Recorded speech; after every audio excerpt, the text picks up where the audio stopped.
What's going on? Yo, I'm pumped. You know why? Because I got some football players in here, and I'm a football player, but I don't train football players. So we're going to talk squat, all right? Nick is going to demonstrate squat. This is his buddy Trevor. Trevor plays at Mount Carmel, right? You guys are sophomores.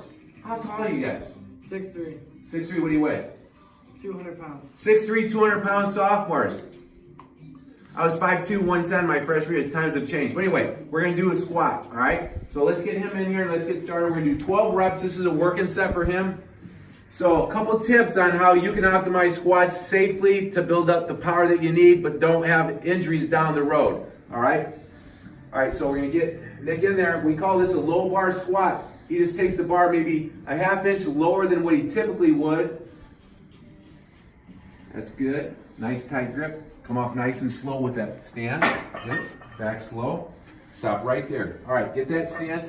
Feet a little bit wider than normal, a little bit wider than shoulder width apart, heels in a little bit. We're going to do a box squat so he feels his buns on something. All right, when you're ready. Butt back, down through the heels, knees open up. There you go. That's one. Butt back, knees open up. That way it opens up the hips. Butt back. Attaboy, nice. We'll call that 3. Butt back. Good. His eyes are looking down. It's not looking up at the ceiling. With the low bar squat, the bar being this much lower on his neck, and he's looking down, it's much safer on the natural curvature of the neck. All right, here we go.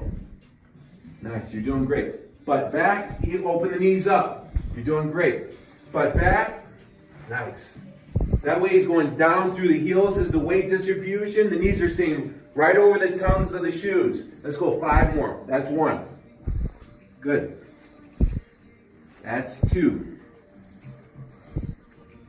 And 3. Give me 2 micro reps at the bottom. Knees apart, down through the heels. 2. And 1. Nice. Butt back. 2. Let's do 1 more. Let's do 1 more. Looking down. Yep. About at that angle there. Last one. Butt back.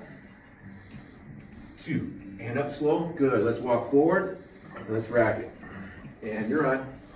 Nice. Good job. So, nice. All right, let's get him on the treadmill and just walk it out nice and slow. So there's a couple points I want to make here.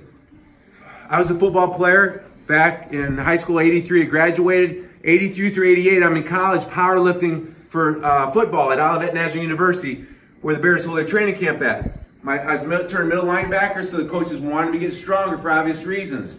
You know, the squat and deadlift and the power cleans are awesome for explosiveness and to protect your body on the field. But I was squatting 600-700 pounds for set reps of 5 with my feet right here, and this is the technique that they trained with me, trained me on, 600-700 pounds.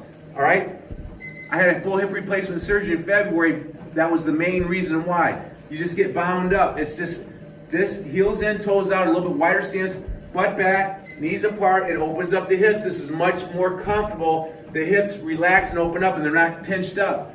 So it's so that version of the squat that we just showed with Nick is really close, in my opinion, to what you should do if you want to, power lift for football and stay safe long term. Because if you're doing it incorrectly, you're gonna feel fine. You're taking caffeine, you got rock, whatever rock music you listen to, and you're banging it out, and it feels right, and you go heavier and heavier, of course. But what happens? 25, 35, 40 years old, and all of a sudden, what's wrong? It's not good to squat heavy and aggressive with incorrect form. And you can have the best of both worlds. So the takeaway is low bar squat, meaning the bar comes down just a half inch to an inch lower, because if the bar is too high and you're looking up, think about the torque on the neck, right? It makes sense. It's not good. Bring the bar down a half an inch to an inch. Look down here. Heels in, toes out. Open up the hips, sit into it. And that's the sweet spot for staying safe long term and optimizing the strength and the power for football when you're a young guy. Question it out down below. 5 sets of 5, usually with rest in between, is something that we used to do back in college. What are you guys told to do as far as how many reps and how many sets? I'd say about 5 to 10. 5 to 10 repetitions? 4 sets. So they're pretty much still doing the same thing. 5 to 10 repetitions. Finding a weight that is really tough in the 5 to 10 rep range, somewhere in there. Rest in between sets. Stretching is super important.